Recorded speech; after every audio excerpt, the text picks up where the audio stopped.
bad weather na ho. Ayun pang oras natin ngayon.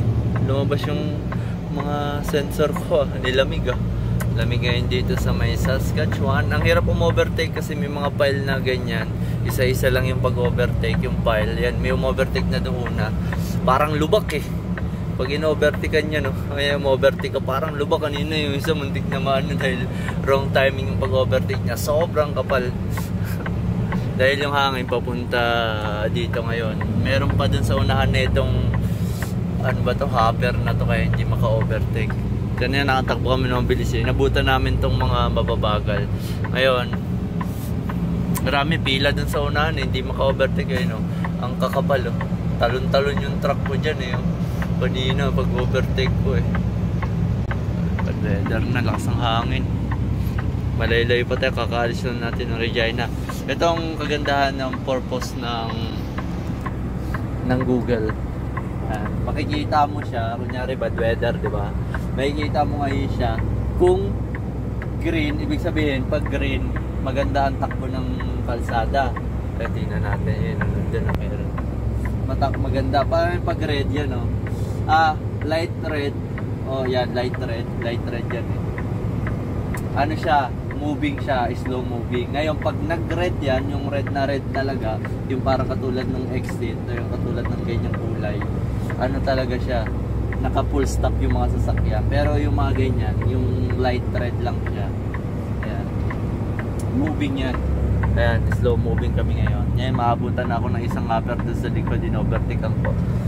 Kasi yung sasakyan dito, may mga na-ditch na, marami na na-ditch ngayon. Ito, sasakyan, tapos isang trailer na nasa unahan namin. Ayan, overtake na yung hopper na nasa unahan ko. Nasa unahan. Ayan, unti mo pag overtake, wala kang makikita talaga. Pero kailangan namin gawin to kasi may mga oras kaming inahabol. Dalawang kotse pala yung nasa unahan. Bababa ko na yung phone dahil hindi ako makabidyo guys. Overtake na ako. Yung guys, na-overtakean ko na yung mga sasakyan na sa unahan ko. Talon-talon yung truck. Pero mabagal lang naman yung takbo ko. Siguro in-overtakean ko sila ng mga 40 lang. Pero sa kapal niyang mga napile na mga snow talbog talaga yung yan, nandun na yung isang hopper na sa unahan ko. Ayun, dahil malayo-layo pa tayo. Nandito, wala pa tayo sa museo. Siguro mga 20 minutes pa lang ako nakakatakbo. Malayo-layo pa hanggang Medicine Hat pa tatakbuhin ko guys. Yan. Naging blue na siya. Ibig sabihin, banayad na yung yung takbuhan at walang nag-i-slow down. Ngayon, advance naman yan may kita nyo malayo pa lang. Kaya makapag-slow down na kayo. Ayan ang kagandahan ng Google Map. Malalaman nyo kung nag-slow down yung mga sakyan. Grabe bad weather. Wala, sobrang dilim. Pag ganito ka, talaga, sobrang dilim halos parang sa heaven ka nagdadrive Tingnan mo, yung hopper nasa ko lang, halos nandyan lang andyan naaninag ko kaunti pero sa camera hindi nakita kasi nga ayun may mga kaunting ilaw. Nawawala dahil sa dust ng dry na dry yung snow. Ito ang kagandahan pag dry ang snow, hindi siya madulas. Kaya ang weather natin ngayon positive negative 14 feels like negative 26 yan. Tinignan ko kanina. Ayan yan, dry na dry yan, talagang makapit yan sa gulong. Pero doble ingat pa rin, wag lang tatapak ng makapal na snow kasi malaki 50% ng chance na pwedeng higupin yung gulong mo pa kasi makapal higupin yung mo, yung gulong mo kung sama left or right ka dadalhin. Yung hopper dun hindi naman siya dumaaninag dahil sa usok lang sa hangin makikita niyo yung kalsada, lakas. May na-ditch laglag may na-ditch guys. Nandun kakalaglag lang nalaglag yan. Ayun ang pinakalaban dito kapag pumreno ka talaga. Pag nadulas ka, na-control ka, gumanyan yung manubela mo, kahit iliko-liko mo yan, kailangan talaga wag kang pipreno. Preno ang pinakakalaban. Pag pumreno ka, talo ka talaga dito sa snow na to. Ang gagawin mo lang, i-glide mo yung truck mo, bibitawan mo yung accelerator. Ayan, bibitawan mo yung accelerator, sabay kukontrol yung manubela mo, tapos pipindutin mo yung accelerator mo. Parang gano'n lang, slightly click, ano lang, pindot-pindot ng ano, para umi-straight. Para ka lang nagdi-drip, gano'n. Huwag kang pepreno talaga kasi yan ang pinakalaban. At yun nyo to. Yan yung una. Kasi tatlo yan eh. 1, 2, 3. Kung i-active nyo yung isa, bali yung front axle, left side, gagana, and right side ng rear, gagana. Ewan ko kung tama ba, pero gagana siya. Ngayon, pag nadulas ka, talagang kakapit yung dalawang gulong na yan. Yun. Medyo mabagal sa unahan namin eh, sa Google. Kaya, medyo nagbabagal kami. Kawawa naman yun ah.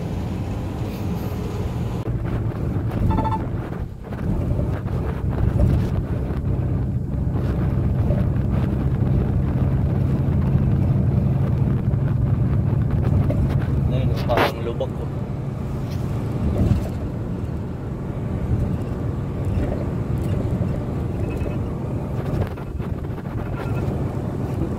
Parang lubak, tumatalon yung truck.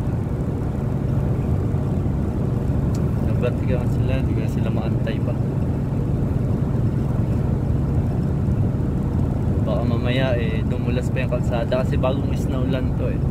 Pag bagong snow, mas maganda tumakbo kaysa yung after snow. Kasi ilang araw parang halos 4 na araw doon walang snow. Ngayon lang uli nag-snow. Kanya umaga wala din eh. Kaya maganda siya, dry na dry pa yung ano. Hindi nagtunaw. Itong mga nakaraan na araw hindi nagtunaw.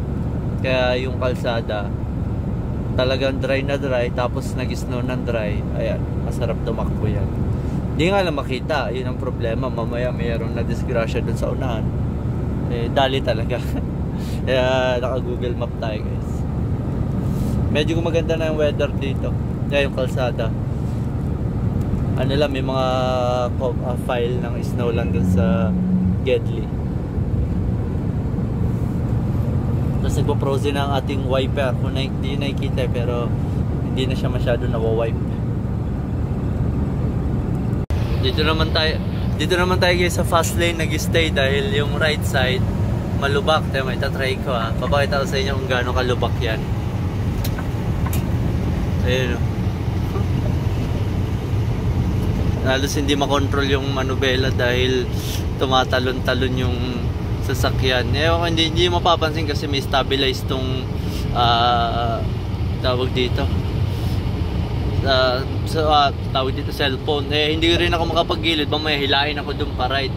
Ngayon, hindi ako makapunta talaga sa main lane dahil nga tumatalbog yung right side ko.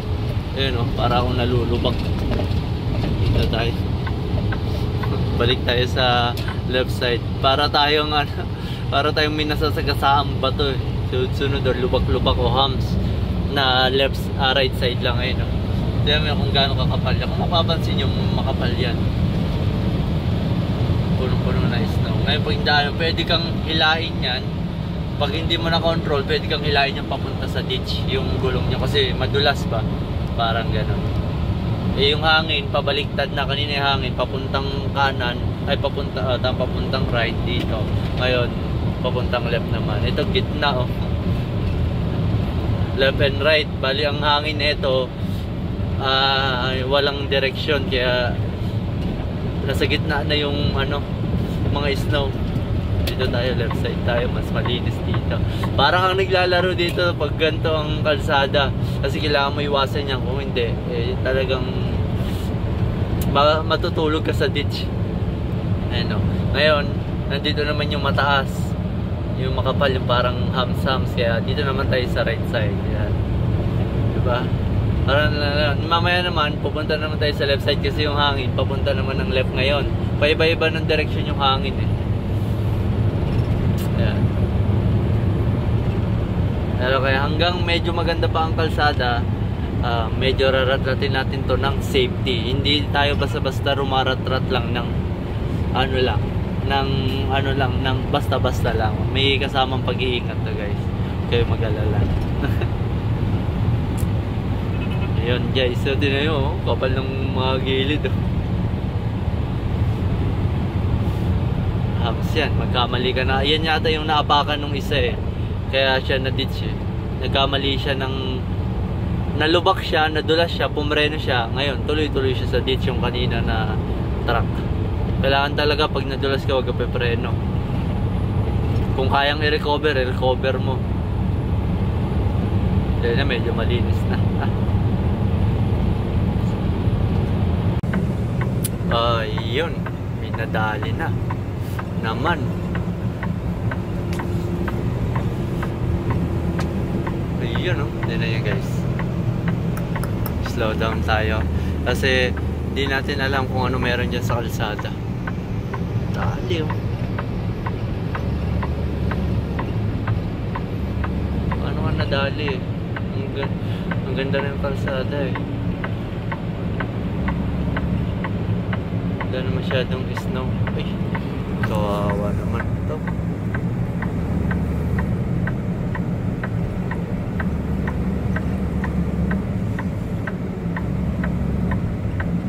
Kawawa naman.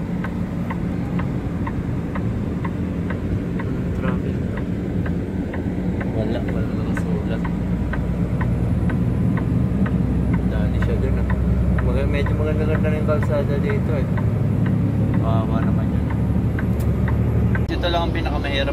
Ito lang ang pinakamahirap pag naka-day cab ka, lalo na kapag sa gabi ka tumakbo at sobrang bad weather na, kailangan mo talagang iabot siya hanggang dun sa hotel na pwede mong tulugan. Kasi wala tulugan eh. Kasi ito na, dikit na siya. Day cab lang. Yun lang. Kaya hanggat maaari, kunyari bad weather, hindi na kaya talaga. Kailangan ko talaga siya diretso hanggang dun sa hotel or ituloy ko siya hanggang sa last destination ko. And baka hindi na ako bumalik. Ganun ang plan ko. Kung sakaling hindi ko kakayanin, hindi pipilitin ko hanggang sa last destination. Tapos doon ako mag-hotel, sabay kinabukasan na ako babalik ng gabi rin. And hindi ako naka seatbelt para diretso ako talon kapag doon na. Joke lang. Pero yun nga, hindi kasi ako komportable, nahihirapan ako mag-drive. Pero all goods lang yun. Siguro, passive current na tayo, unti na lang. Nakakatakbo naman tayo ng Banayad. Doble ingatan talaga. Another truck na ano, oversize na sa ditch. Nalagyan. Daming na ditch ngayon. May mga iba o exit sa mga truck stop, nalaglag sa ditch yung ano, dahil ang kapal ng snow, hindi mo makita kung daanan pa ba yun. Yung hindi, ang dami doon sa swift current. Tapos kanina halos wala akong makita. Kanina may tinamaan yung isang ano na halos wala na makita ang kalsada eh. Ay, kawawa yun, ditch yun, nakaka-ditch lang nun. Kanina kasabay ko lang yun eh. Nag-stop kasi ako para mag-load check. Dinis yung mga ilaw ko. Ilang minuto lang. Ito isang truck na laglag. Madulas na yung kalsada dito part.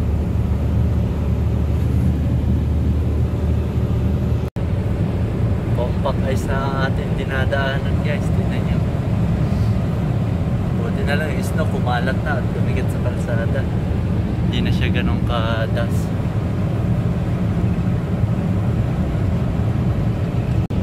Pinaditch na naman.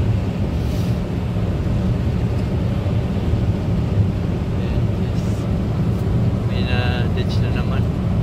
Ewan ko kung sa line ba, sa linya, sa line ba namin yan, sa linya galing or dun sa kabila.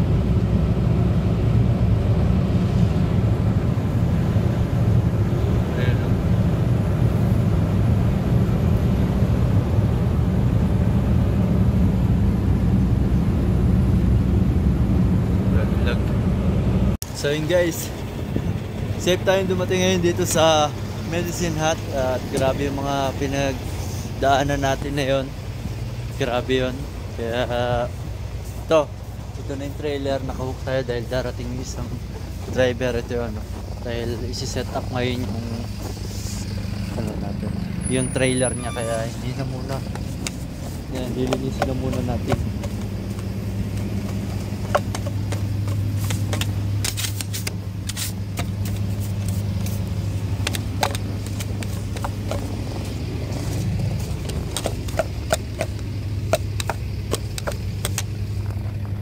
Ayan, si-set up niya yung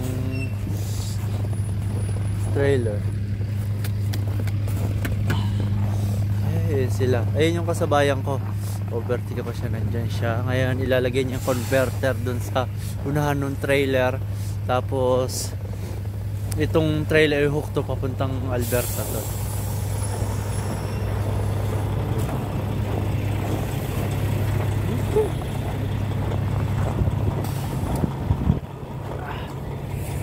Safe ngayon. Ang isa ko na lang problema yung pauwi. Mula dito papunta sa bahay yung pauwi kasi grabe yung dinaanan namin mula Regina hanggang dito. Bad weather talaga. Hanggang ngayon dito bad weather din. At pangit yung kalsada. Medyo tumilang snow pero madulas. Kaya yun. Ikot tayo. Pupunta tayo dun sa isang driver.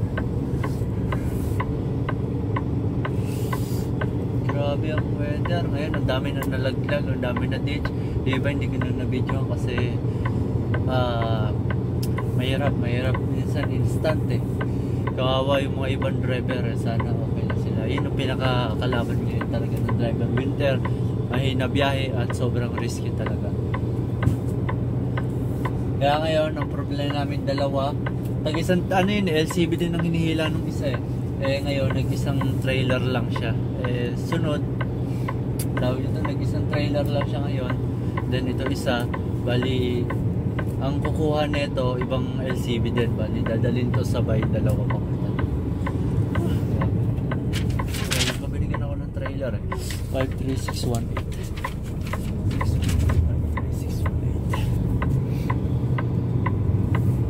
Ayan na yung trailer na hinuk namin. Ito yung dala na kasama ko.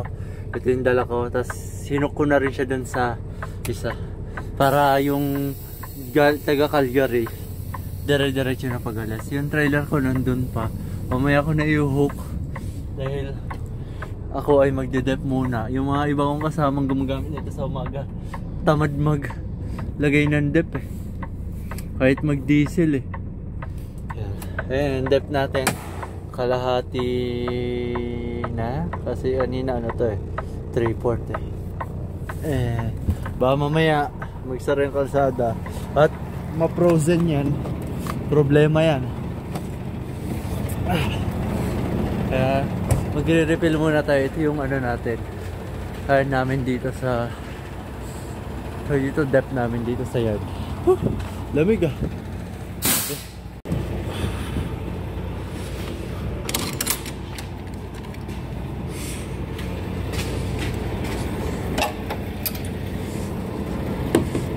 Nag-i-yelo yung loob oh. Tapos na natin lagyan ang dep yan. Yan na natin, punong-puno ng snow. Kapal. Mula ano pa to? Regina. Ang nilinis ko lang sa trailer. Ngayon lalagyan muna natin to ng langis. To grease para kasi sobrang lamig ngayon sa Regina. Para malinis yan. Ito yung grease natin dito. Ako din lagi nag-grease ng trailer eh. Ay, ng truck eh. Ganun talaga.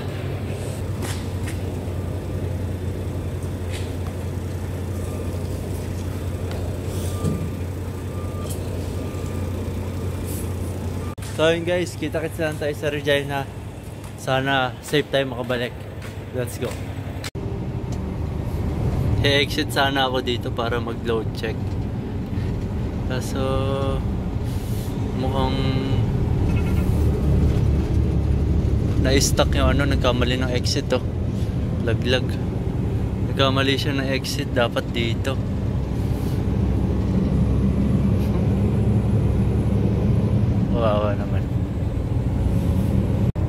Dito sa side na to, pabalik ng Regina, halos walang dumadaan. Ang kapal ng ang kapal ng snow sa left side eh. Oh. Kasi dun sa kabila, papuntang Medicine at hindi ganyan. Dinadaanan talaga, puro daan.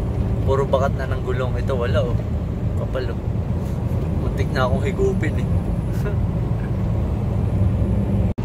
So yun guys, nandito yung isang trailer na i-exit kaso nalaglag sa ditch. Isa rin nandito. Ayun o. Nandun pa rin siya. Yung trailer niya nalaglag. Dahil punong-puno ng snow yung kalsada eh.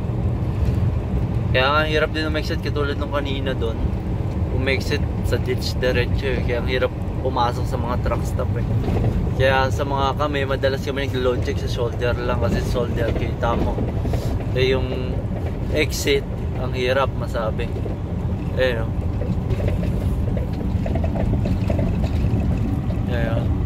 Ayun o, laglag o. Yung trailer nya. So guys, dito lang tayo sa kalsada nag-park. Ayun o. Ay, taas ng snow ah. Load check muna tayo. Grabe. Linis muna tayo ng snow. Grabe oh. Ang dulas ah. Kapal oh.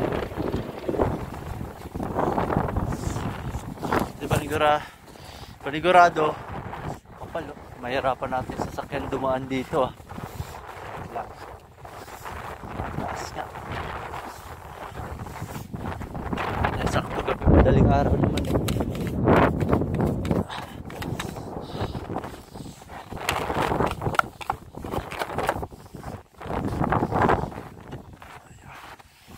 Grabe, taas oh. Ang tigas naman yung snow, dry na dry. Kakapit talaga yung gulong. So, pag magaan ng trailer mo, talagang panigurado, may stuck ka dito. Ihi muna tayo. Ihi. Ang hirap po, Mark. Lahat ng parkingan puno. Load check muna tayo ng mga ilang minuto. Yan yung mga in-overtake ko. Ano na. Grabe, ang taas. Buti na lang, wala masyadong tao. Sarado pa. Then walang dumadaan kasi pag may dumaan kailangan ko talaga mag-move. Ang taas ng snow dito sa gilid. 2 lanes to eh. Pero ang taas ng snow. Grabe lamig. Mga 2 hours and 3 hours pa papuntang Regina. Sana dito medyo bad weather lang. Kasi nasa Regina talaga yung pinaka-tinamaan ng bad weather netong snow kahapon. Yun talaga malakas. Bali ito, ano na lang to eh, parang nahagip lang eh. Pero nandun mamaya, sana safe tayo makauwi. Tignan natin kung anong pang mga nangyari doon, kung may mga nalaglag pa ba o sana wala na. At sana bukas yung kalsada at tuloy-tuloy tayo. Kasi papunta sa ibang mga kalsada sarado ata eh. Yun, kita tayo sa Regina, sana safe tayo. Let's go. Dahan-dahan tayo exit. Baka mamaya hindi na pala ito kalsada. Grabe yung kapal na iso doon ah.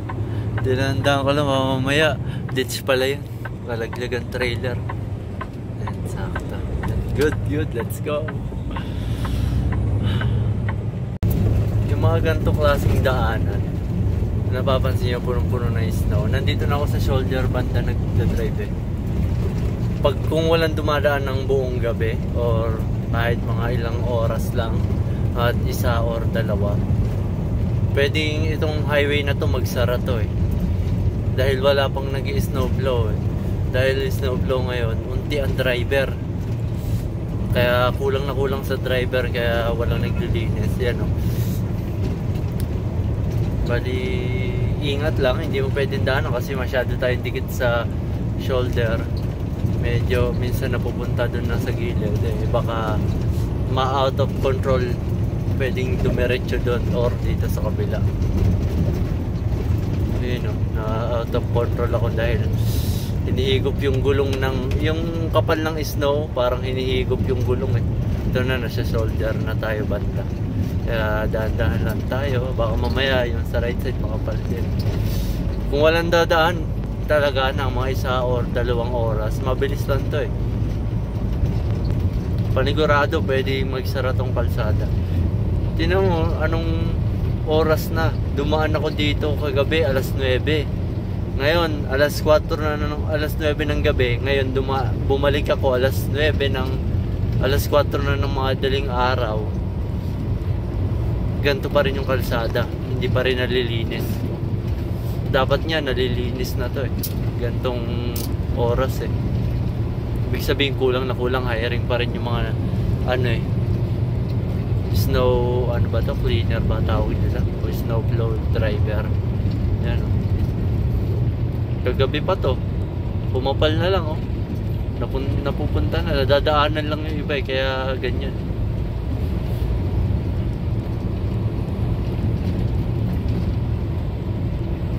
Buti na lang, may dumadaan pa rin. Shoulder na tayo guys.